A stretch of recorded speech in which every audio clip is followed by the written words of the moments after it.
नेपाल की कैबिनेट ने एक अहम फैसले में नेपाल का नया राजनीतिक नक्शा जारी किया है। इस नक्शे में लिम्पियाधुरा कालापानी और लिपुलेख को नेपाल की सीमा का हिस्सा दिखाया गया है।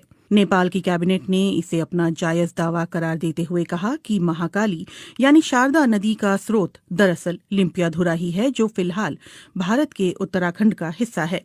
भारत इससे इनकार करता रहा है। नेपाल की कैबिनेट का फैसला भारत की ओर से लिपुलेख इलाके में सीमा सड़क के उद्घाटन के 10 दिनों बाद आया है। लिपुलेख से होकर ही तिब्बत चीन के मानसरोवर जाने का रास्ता है। इस सड़क के बनाए जाने के बाद नेपाल ने कड़े शब्दों में भारत के कदम का विरोध किया था। भारत के कदम का विरोध काठमांडू में नेपाल की संसद से लेकर काठमांडू की सड़कों तक दिखा। दरअसल 6 महीने पहले भारत ने अपना नया राजनीतिक नक्शा जारी किया था, जिसमें जम्मू और कश्मीर राज्य को 2 केंद्र शासित प्रदेशों जम्मू कश्मीर और लद्दाख के रूप में दिखाया गया था। इस नक्शे में लिम्पियाधुरा कालापानी और लिपुलेख को भारत का हिस्सा बताया गया था। नेपाल इन इलाकों पर लंबे समय से अपना दावा जताता रहा है। नेपाल के कृषि और सहकारिता मामलों के मंत्री घनश्याम भूसाल ने कांतिपुर टेलीविजन से कहा, ये नई शुरुआत है, लेकिन ये नई बात नहीं है। हम हमेशा से ये कहते आए हैं कि महाकाली नदी के पूरब का हिस्सा नेपाल का है। अब सरकार ने आधिकारिक तौर पर उसे नक्शे में भी शामिल कर लिया है। हालांकि घनश्याम भूसाल ने ये भी कहा है कि इस मसले पर आधिकारिक हल के लिए भारत के साथ कूटनीतिक बातचीत जारी रहेगी। माना जा रहा है कि दोनों देशों के बीच विदेश सचिव स्तर की बातचीत कोविड-19 संकट के खत्म होने के बाद हो सकती है। सोमवार को हुए नेपाली कैबिनेट के फैसले के बाद माना जा रहा है कि नेपाल की सरकार अपने अधिकारियों और स्थानीय निकायों को सरकारी दफ्तरों में इस नए नक्शे के इस्तेमाल के लिए कहेगी। इस नक्शे को शैक्षणिक संस्थानों में भी पढ़ाया जाएगा और दूसरे साझेदारों के साथ शेयर किया जाएगा। कालापानी और गुंजी के रास्ते लिपुलेख तक नई सड़क के उद्घाटन के भारत के एकतरफा फैसले के बाद नेपाल ने कालापानी और लिपुलेख क्षेत्रों पर अपने पुराने दावों को फिर दोहराया और काठमांडू में भारत के राजदूत और भारतीय विदेश मंत्रालय को नेपाल की चिंताओं से अवगत कराया था। इससे पहले नेपाल ने कहा था कि भारत ने जिस सड़क का निर्माण उसकी जमीन पर किया है, वो जमीन भारत को लीज पर तो दी जा सकती है, लेकिन उस पर दावा नहीं छोड़ा जा सकता। बुधवार को लिपुलेख विवाद पर नेपाल के प्रधानमंत्री केपी शर्मा ओली ने एक सर्वदलीय बैठक बुलाई थी, जिसमें पूर्व प्रधानमंत्रियों ने भी हिस्सा लिया था। लिपुलेख वो इलाका है जो चीन, नेपाल और भारत की सीमाओं से लगता है। लिपुलेख में कथित अतिक्रमण के मुद्दे को लेकर नेपाल में भारत विरोधी प्रदर्शनों का सिलसिला भी जारी है। नेपाल के प्रधानमंत्री केपी शर्मा ओली की सरकार ने इस सिलसिले में भारत के समक्ष लिपुलेख इलाके पर नेपाल के दावे को दोहराते हुए कड़े शब्दों में कूटनीतिक विरोध दर्ज कराया है। उत्तराखंड के धारचूला के पूरब में महाकाली नदी के किनारे नेपाल का दारचूला जिला पड़ता है। महाकाली नदी नेपाल भारत की सीमा के तौर पर भी काम करती है। नेपाल सरकार का कहना है कि भारत ने उसके लिपुलेख इलाके में 22 किलोमीटर लंबी सड़क का निर्माण किया है। नेपाल ने पहले भी साल 2019 के नवंबर में भारत के समक्ष अपना विरोध जताया था। साल 2015 में जब चीन और भारत के बीच व्यापार और वाणिज्य को बढ़ावा देने के लिए समझौता हुआ था, तब भी नेपाल ने दोनों देशों के समक्ष आधिकारिक रूप से अपना विरोध दर्ज कराया था। भारत चीन के बीच हुए समझौते को लेकर नेपाल ने पहले भी साल 2019 के नवंबर में भारत के समक्ष अपना विरोध जताया था। साल 2015 में जब चीन और भारत के बीच व्यापार और वाणिज्य को बढ़ावा देने के लिए समझौता हुआ था, तब भी नेपाल ने दोनों देशों के समक्ष आधिकारिक रूप से अपना विरोध दर्ज कराया था। नेपाल का कहना है कि इस समझौते के लिए ना तो भारत ने और ना ही चीन ने उसे भरोसे में लिया, जबकि प्रस्तावित सड़क उसके इलाके से होकर गुजरने वाली थी। इस सप्ताह जब काठमांडू में भारत विरोधी प्रदर्शन अपने चरम पर थे, तो नेपाल ने बुधवार को एक और बड़ा फैसला किया। उसने पहली बार महाकाली नदी से लगे सीमावर्ती इलाके में आर्म्ड पुलिस फोर्स एपीएफ की एक टीम भेजी है। कालापानी से लगे छांगरू गांव में एपीएफ ने एक सीमा चौकी स्थापित की है। एपीएफ का ढांचा भारत के सशस्त्र सीमा बल और भारत तिब्बत सीमा पुलिस की तरह ही है।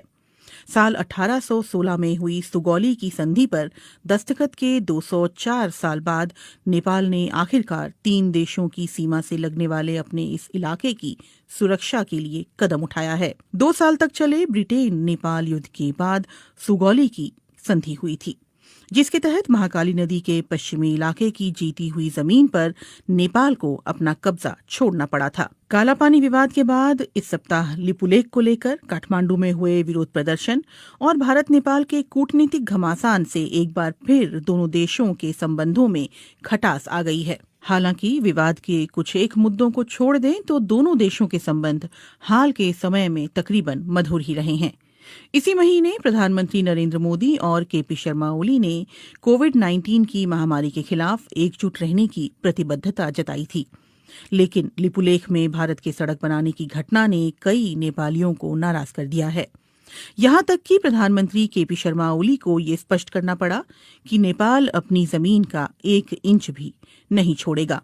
ऐसे में सवाल उठता है कि अचानक पैदा हुए लिपुलेख विवाद के कारण क्या भारत नेपाल मैत्री खत्म हो जाएगी? महाकाली नदी के उद्गम वाला ये पहाड़ी इलाका नेपाल के लिए इतना महत्वपूर्ण क्यों है? और ये सवाल भी उतना ही मायने रखता है कि लिपुलेख भारत के लिए भी रणनीतिक दृष्टि से इतना अहम क्यों है? नेपाल भारत संबंधों पर कई भारतीय विश्लेषकों का कहना है कि सभ्यता, संस्कृति, इतिहास और भूगोल की दृष्टि से कोई भी 2 देश इतनी नजदीकी नहीं रखते हैं जितने कि भारत और नेपाल हैं। लेकिन 1800 किलोमीटर लंबी सीमा पर दोनों देशों के दरमियान कभी न खत्म होने वाले कई सीमा विवाद भी हैं। दोनों देशों की सरहद ज्यादातर खुली हुई और आड़ी तिरछी भी है। हालांकि अब सीमा पर चौकसी के लिए सुरक्षा बलों की तैनाती बढ़ी है। मुश्किल इस बात को लेकर ज्यादा है कि दोनों देशों की सीमाओं का निर्धारण पूरी तरह से नहीं हो पाया है। महाकाली यानी शारदा और गंडक यानी नारायणी जैसी नदियां दोनों इलाकों में सीमांकन तय करती हैं। वहां मॉनसून के दिनों में आने वाली बाढ़ से तस्वीर बदल जाती है। नदियों का रुख भी साल दर साल बदलता रहता है। कई जगहों पर तो सीमा तय करने वाले पुराने खंभे अभी भी खड़े हैं, लेकिन स्थानीय लोग भी उनकी कद्र नहीं करते। सामान्य परिस्थितियों में लोगों का एक देश से दूसरे देश आना जाना लगा रहता है। भारत और नेपाल के सर्वे अधिकारी और टेक्नीशियंस सालों की साझा कोशिश के बावजूद अभी तक कोई ऐसा नक्शा नहीं बना पाए हैं जिस पर दोनों देश सहमत हों। नेपाल के सर्वे विभाग के पूर्व महानिदेशक बुद्धिनारायण श्रेष्ठ की रिपोर्ट के मुताबिक साल 1850 और 1856 में भारत और नेपाली अधिकारियों ने मिलकर एक नक्शा तैयार किया था। बुद्धिनारायण श्रेष्ठ के मुताबिक महाकाली नदी लिम्पियाधुरा कालापानी से उत्तर पश्चिम में 16 किलोमीटर दूर से निकलती है और सुगौली की संधि में इस नदी को दोनों देशों की सरहद करार दिया गया था। इसलिए इससे साबित होता है कि कालापानी नेपाल का हिस्सा है। लेकिन भारत इन नक्शों को सबूत के तौर पर स्वीकार करने से इनकार करता है। भारतीय पक्ष का कहना है कि इसकी जगह 1875 के नक्शे पर विचार किया जाना चाहिए, जिसमें महाकाली नदी का उद्गम कालापानी के पूर्व में दिखलाया गया था। गौरतलब है कि 1875 के नक्शे पर नेपाल के दस्तखत नहीं हैं। काठमांडू में इस मामले पर जानकारी रखने वाले अधिकारियों का कहना है कि नेपाल और भारत की सीमा के निर्धारण का काम ज्यादातर पूरा कर लिया गया है। हालांकि नदी वाले इलाकों में ये काम पूरा नहीं हो पाया है। नेपाल की पश्चिमी सीमा पर महाकाली नदी और दक्षिणी सीमा पर गंडक नदी दोनों देशों की सीमा निर्धारण करती है, लेकिन यहाँ नक्शा तय करने का काम अभी भी अधूरा है। दोनों देशों के सर्वे अधिकारी और टेक्नीशियंस महाकाली और गंडक नदी पर सीमांकन के बिंदुओं के निर्धारण पर सहमत नहीं हो पा रहे हैं, क्योंकि नदियों के बहाव की दिशा बदलती रहती है। इन नदियों का रुख बीते दशकों में लगातार बदलता रहा है। लिपुलेख का विवाद ऐसे ही इलाके से जुड़ा हुआ है। नेपाल का कहना रहा है कि लिपुलेख पर्वत महाकाली नदी के पूर्व में स्थित है, जिसकी वजह से कुदरती तौर पर ये इलाका नेपाल का हिस्सा बन जाता है, और ये बात सुगौली की संधि में भी साफ तौर पर कही गई है। एनसाइक्लोपीडिया ब्रिटानिका के अनुसार सुगौली की संधि से ब्रिटेन नेपाल युद्ध की औपचारिक तौर पर समाप्ति हुई थी।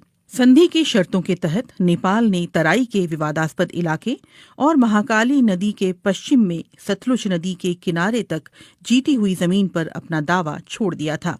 अगर सुगौली की संधि ये स्पष्ट रूप से कहती है कि महाकाली नदी का पूर्व का इलाका नेपाल का है, तो फिर समस्या कहाँ है? नेपाली इतिहासकारों और सर्वे अधिकारियों का कहना है कि दोनों देशों के बीच गलतफहमी इस बात को लेकर है कि महाकाली नदी का उद्गम स्थल कहाँ है और विवाद की जड़ यही है। इसीलिए सवाल उठता है कि महाकाली नदी कहाँ से निकलती है, लिम्पियाधुरा की पहाड़ियों से या फिर लिपुलेख से। गुंजी गांव के पास जहां लिपुलेख जाने वाली सीमा सड़क बीते शुक्रवार खोली गई थी, वहां दो छोटी नदियां आकर मिलती है। एक धारा दक्षिण पूर्व के लिम्पियाधुरा की पहाड़ियों से निकलकर आती है, तो दूसरी धारा दक्षिण में लिपुलेख से आती है। नेपाल के विशेषज्ञ और अधिकारियों का कहना है कि महाकाली नदी लिम्पियाधुरा से निकलकर उत्तर पश्चिम में भारत के उत्तराखंड की ओर बढ़ती है, लेकिन इसके ठीक उलट भारतीय पक्ष का कहना है कि महाकाली नदी का रुख नेपाल की ओर उत्तर पूर्व में है। उनका कहना है कि लिपुलेख से निकलने वाली जलधारा ही दरअसल महाकाली नदी का स्रोत है और इसी से दोनों पड़ोसी देशों की सीमाओं का निर्धारण होता है। 8 मई को लिपुलेख के लिए सड़क मार्ग खोले जाने के बाद आई नेपाल की कड़ी प्रतिक्रिया पर भारत ने इस फैसले का बचाव करते हुए कहा कि किसी भी नेपाली क्षेत्र का अतिक्रमण नहीं किया गया है और ये सीमा सड़क कैलाश मानसरोवर की पारंपरिक धार्मिक यात्रा के रूट पर ही बनाई गई है। लेकिन नेपाली इतिहासकारों, अधिकारियों और जहां से भारत ने 8 मई को लिपुलेख जाने वाली सड़क का रास्ता खोला है, यानी गुंजी गांव के लोगों का ये कहना है कि नेपाली पक्ष के पास इस बात को लेकर पर्याप्त सबूत हैं कि सुगौली की संधि के अनुसार लिपुलेख और उस इलाके के कई गांव नेपाली क्षेत्र में आते हैं। विवाद दूसरे इलाकों को लेकर भी है। नेपाल की सरकार लगातार इस बात पर जोर देती रही है कि लिपुलेख और गुंजी गांव के अलावा भारत ने महाकाली नदी के उत्तर में उससे लगे कई इलाकों पर भी अपना कब्जा कर रखा है, जिसमें कालापानी भी शामिल है। कालापानी में भारत चीन युद्ध के दौरान 1950 में आईटीबीपी ने अपनी चौकी स्थापित की थी। इसके अलावा सुदूर पश्चिम में स्थित लिम्पियाधुरा को लेकर भी दोनों देशों के बीच विवाद है। वहीं नेपाल की राष्ट्रीय राजनीति में 3 दशक से भी ज्यादा समय से महाकाली कालापानी का मुद्दा उठता रहा है। नेपाल के सर्वे विभाग के अधिकारियों का कहना है कि लिपुलेख और कालापानी हिमालय क्षेत्र के सुदूर इलाके हैं जहां पहुंचना बहुत मुश्किल है और वहां कोई इंसानी आबादी नहीं रहती। यही वजह है कि नेपाल ने वहां सीमा सुरक्षा चौकी स्थापित नहीं की। अधिकारी ये भी कहते हैं कि सुगौली की संधि के अलावा नेपाल के पास और भी सबूत हैं, जिनमें संधि पर दस्तखत से पहले ब्रितानी अधिकारियों को लिखी चिट्ठी और उस दौर के दस्तावेज शामिल हैं। नेपाल कालापानी और गुंजी के स्थानीय लोगों की मालगुजारी रसीद और नेपाली मतदाता होने का पहचान पत्र भी सबूत के तौर पर दिखा रहा है।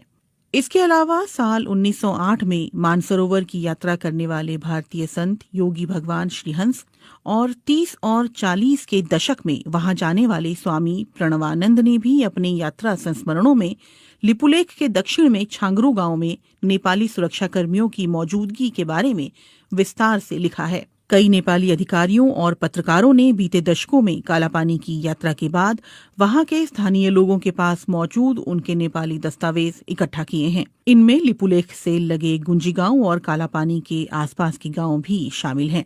भारत नेपाल के दावे को खारिज करता रहा है। काठमांडू में भारतीय दूतावास और उसके विदेश मंत्रालय ने अपनी तरफ से माहौल शांत करने की कोशिश करते हुए कहा है कि दोनों देशों के विदेश सचिव स्तर की वार्ता में इन मुद्दों पर बात की जाएगी। नेपाल में संसद से सड़क तक भारत विरोधी नारे गूंज रहे हैं और इसके बावजूद कालापानी और लिपुलेख को लेकर दोनों देशों के बीच छिड़ा विवाद सुलझता हुआ नहीं दिख रहा।